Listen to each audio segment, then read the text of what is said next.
اوه لهوي، مبروك يا جماعة، مبروك مبروك مبروك. ماتش عصيب جدا. كان فيه العديد من التوترات، والاهلي ما كانش حلو، والزمالك كان كويس لان الاهلي كان وحش. ده بالنسبة لي عنوان نهائي كاس مصر الحقيقة. الاهلي كان سيء جدا، دي اول ماتش اشوفه للاهلي بالسوء ده من فترة كبيرة جدا. طيب لو خلينا بقى نتكلم على ايه الاسباب اللي خلت الاهلي يظهر بهذا السوء. فتح كلام كده.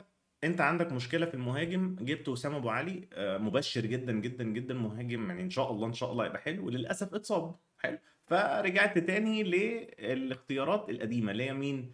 مودست وكهربا.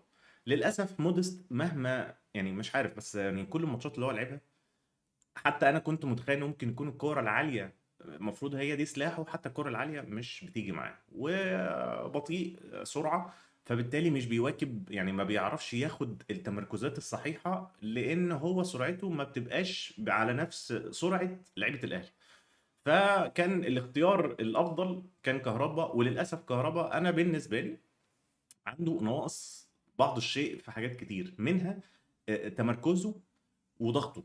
يعني كهربا عنده مشكلة في ان هو ساعات كتير بيروح لوحده بيضغط، فبيبقى الفرق ما بينه كمهاجم والخط اللي وراه كبير. فبالتالي بيظهر الاهلي ان ضغطه مش حلو، وده اللي احنا ظهرنا بيه النهارده. فدي اول مشكلة. ايه تاني مشكلة؟ ان انت نزلت بتشكيلة من غير مروان عطية، وبدون اي سبب. ليه مروان عطية ما بيلعبش؟ يعني مروان احسن رقم ستة، وفعلا فعلا مهم جدا في تشكيلتك، ومروان غاب، انت بتحتاس ان انت تجيب حد يلعب مكانه، فبالتالي هو مش غايب. فليه بقى موضوع كريم نيدفيد ده؟ ليه؟ ده سؤال انا لغايه دلوقتي مش قادر افهمه. الحاجه التانيه ان كان في عدم توفيق او سوء مستوى من لعيبه كتير. يعني بيرسي تاو ما عملش اي حاجه، ما عملش اي حاجه خالص. حسين الشحات بيمسك الكرة ما بيطلعهاش. ما تباصي يا حسين، ليه ما بتباصيش؟ طلع الكرة من رجلك، عايز منها ايه؟ فده بالنسبة لحسين الشحات. تعالى بقى بالنسبة ان انت اصلا بتخرج بالكرة من ورا لقدام ازاي. مروان عطية مش موجود، كريم نيدفيد مش عارف يقف ازاي علشان يطلعك بالكرة صح من ورا لقدام. وفي نفس الوقت معلول اللي كان دايما بيبقى حل في ان هو يباصي لقدام، معلول مش معلول خالص، سواء هجوميا او دفاعيا. فبالتالي انت كان عندك نواقص كتير في الحتة دي. علشان بقى التشكيلة اللي انت ابتديت بيها محتاج تصلحها، كان لازم ان انت تغير. فالشوط الاولاني تمام، همشي معاك ان انت ما تغيرش يا كابتن كولر. دخلت الشوط التاني بدل. يعني هل انت مش شايف ان الزمالك احسن بكتير في نص الملعب؟ يعني انت الشوط الاولاني كل ضغطك ان انت بتطلع عمرو السولية وامام بيطلعوا لقدام، بيسيبوا كريم لوحده، بيسيبوا ندد لوحده، فالزمالك ببسطين سهلين جدا بيضرب نص ملعبك. انت ما كانش عندك اي شكل من الاشكال الضغط الصحيح في الشوط الاولاني، ولا كان عندك اي حاجه متفق عليها هجوميا علشان تعملها برضو. يعني غياب توفيق من عن كتير من لعيبتك قدام. كهربا مش هقول لك ان هو كان غياب توفيق، على قد ما انا شايف ان هو ده مستواه، يعني ده اقصى حاجه ممكن يقدمها. بيرسي تاو وحسين الشحات ما كانوش حلوين. طب هتتدخل في التغييرات امتى؟ يعني اصلا مروان عطيه ان هو ما يلعبش دي مشكله كبيره. طب صلحها بقى. قعدت لحد الدقيقه 73 على ما عملت تبديلات. فانا بالنسبه لي ده كان امر يعني لا يعقل، لا يعقل. واكتبوا لي في الكومنتس تحت، هل انتوا كنتوا شايفين ان الاهلي بالسوء اللي انا بتكلم بيه ده، ولا الاهلي كان كويس وانا اللي غلط؟ اكتبوا لي بس ايه رايكم في الكومنتس تحت. طيب ده بالنسبه للاهلي لحد التبديلات، لحد ما نزل قفشه ومروان عطيه. بالنسبه بقى ايه للزمالك، انا في رايي جو جوميز المدرب ده هيعمل شغل جامد. ليه بقى؟ لان انا اتفرجت على ماتش الاسماعيلي كان بيلعب بعبد الله وشيكابالا على نفس الخط، يعني يعتبر هما الاثنين اتاك ميدفيلدرز. لقى ان الدنيا مش واكله، قام مرجع ساعتها عبد الله يعتبر رقم 8، يعني ما بين الستة والثمانية. فعجبني جدا ان انت خلاص، لا انت محتاج واحد، او يعني يبقى واحد منهم في كل خط. الاول الاثنين هيلعبوا مع بعض. وحتى في الماتش بتاع النهارده انت مش بادئين هما الاثنين مع بعض.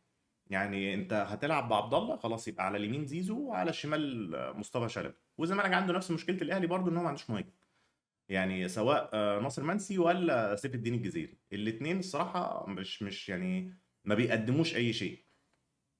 كان عنده برضو في تفوق على من مصطفى شلبي على محمد هاني، وده كان شيء انا مش يعني. هاني مشكلة، انا عندي مشكلة مع هاني، هو عنده مستوى حلو بس متذبذب.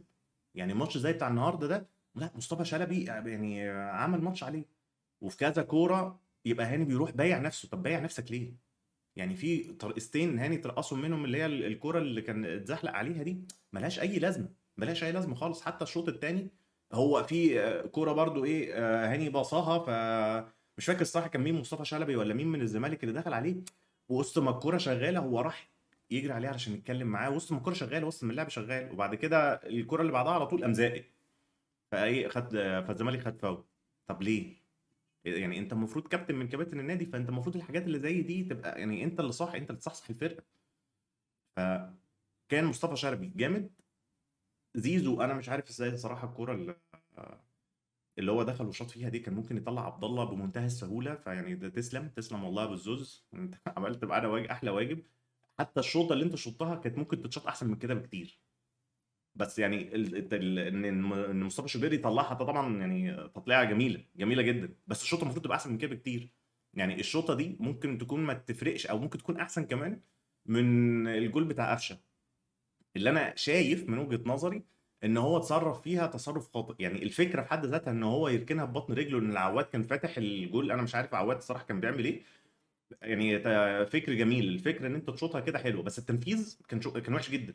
فربنا كرم وخبطت في فتوح. بس حتى بعد الديفليكشن انا شايف ان عواد كان يشيلها بسهوله، بس ما اتشالتش. بس هي دي ممكن تكون ايه، اخت الكوره الشوطه بتاعت زيزو. فعواد هنا ما صدش، انما شوبير هنا صد.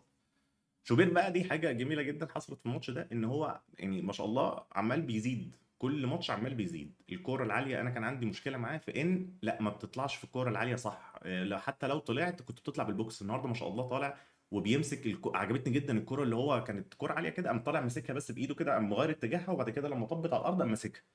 يخرب بيت جمالك يا اخي، يعني يا ربنا يكرم كده ايه، وان شاء الله مصطفى شوبير ده يفضل مستمر ويلعب. يعني حتى انا شايف صراحه، حتى لو الشناوي رجع، مع ان هو سنه خلاص كبر الشناوي، خلي مصطفى شوبير اديله، هو ده المستقبل. فالمنطقي ان انت تدي للمستقبل.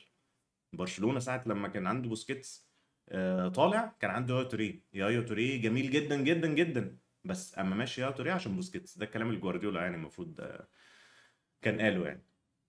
بس ف دقيقة 73 عملنا التبديلات، الموضوع اتغير. ليه بقى الموضوع اتغير؟ لان مروان عطية ابتدى يقطع كور، وابتدى في وانت بتطلع بالكوره تعرف تطلع بالكوره. الموضوع ظبط، الموضوع فعلا ظبط. مروان لعيب مهم جدا. طيب طلعت السوليه، ما كانش موافق قوي السوليه، بس برضو انا السوليه احساسي ان المنظومه كلها اصلا كانت غلط. يعني لو مروان كان بيلعب ورا السوليه، السوليه كان هيبقى احسن من كده بكتير. لان في بعض المراكز بيبقى الموضوع يعني مبني على مراكز تانية. لعب الفريق او رتمه بيخلي فيه لعيبه، بعض اللعيبه ما بيطلعوش بالشكل الامثل. فقفشه لما نزل ومعاه مروان عطيه، قفشه النهارده عمل ماتش عالمي عالمي. ليه؟ لان هو كان بيتمركز صح، وبالكره بتجيله بيمشيها، فريتم الماتش كان حلو. ال العرضيه حتى اللي هو عملها، الحمد لله ان كهربا كان واقع. يعني في الكوره دي كهربا كان دخل في التحام وقع وما كملش حتى، والهجمه كانت لينا، وبعد كده اول ما جبنا الجول قام جري وراح يحتفل. طب ما تقوم، ما تقوم إذا لو انت ما عندكش مشكله، ليه وقفت ليه وقعت في الهجمه؟ يعني انت المفروض كمهاجم في الهجمه دي تبقى موجود. في حاجات غريبه كهربا بيعملها، بس قفش عرضيه جميله جدا لامام، وسبحان الله والله كان في واحد صاحبي زملكاوي عمال بص ياكد لي مليون في الميه ان امام هيجيب جول. جاب منين التاكيد ده انا مش عارف، بس عمال بياكد لي مليون في الميه. امام بقى مستواه قبل التغييرات غير بعد التغييرات، فده ممكن يكون ايه ده، يعني دليل على ان نفس موضوع السوليه. في لعيبه بيبقى علشان الفريق ما مش ماشيه معاه، او يعني في حاجات غلط بتحصل، بيظهروا بمستوى مش قد كده. امام نفس الموضوع، امام قبل التغييرات غير بعد التغييرات، لان بقى في تحركات وفي حاجات بتحصل. هو ده بقى ايه كان لعب الاهلي اللي قبل كده. انما سوق الاهلي قبل التغييرات ده كان حاجه يعني في منتهى البشاعه الصراحه. بس الحمد لله والله الحمد لله، فوز مهم صراحه. ماتش كان فيه توترات شديده، يعني الحمد لله ان احنا كسبنا. انا مش عارف احنا ازاي كسبنا، لان احنا ولا حتى الزمالك الصراحه كان يستاهل ان هو يكسب، عشان ما ابقاش كداب يعني. يعني هم ماشي ضيعوا الكره اللي بقول لكم عليها بتاعت زيزو دي، وفي كره تانية كده. يعني حتى الشوطه بتاعت مصطفى شلبي شالها شوبير، انا شايف ان هي سهله ان هي تتشال. في كره تانية بس اللي هو سيف الجزيري كان استلم وطالت منه. انما غير كده هم في نص الملعب افضل. يعني انما مش هم كانوا افضل بكتير في ان هم يستحقوا الفوز، لا لا خالص. يعني هو ممكن يكونوا كان عندهم افضليه في نص الملعب، وان هي التنقلات، وان هم بيلعبوا بعض الكوره، يعني مش حتى كوره مثاليه، لا هم بيلعبوا بعض الكوره. يعني كومبيرنج بالاهلي، الزمالك هيبان ان هو افضل بكتير. بس كده. انا اعتقادي ان الزمالك تحت جو جوميز الدنيا هتبقى افضل بكتير الفتره اللي جايه، لان هو مدرب يعني باين عليه ان هو محترم وعنده بصمه. اتمنى ان كولر يعني الموضوع يتحسن، لان النوعيه دي من الغلطات، ان هو تبتدي بتشكيله عجيبه وبعدين تستنى التبديلات لحد الدقيقه 73. دقيقه 73 انت من كتر السوق يعني. مش عايز اكرر في كلامي كتير. بس مبروك والله مبروك، ماتش عصيب جدا يعني. الحمد لله ان احنا فزنا. فما تنساش بقى تكتب لي في التعليقات كده هل انت متفق او مختلف معايا، واكتب لي بالظبط بس انت ايه، هتبقى متفق ولا مختلف ولا لا. وما تنساش لو انت وصلت للمرحله دي تعمل لايك وسبسكرايب. بس اشوفكم ده فيديوهات تانية. واو اهلاوي او اهلاوي او اهلاوي. سلام يا اخوان.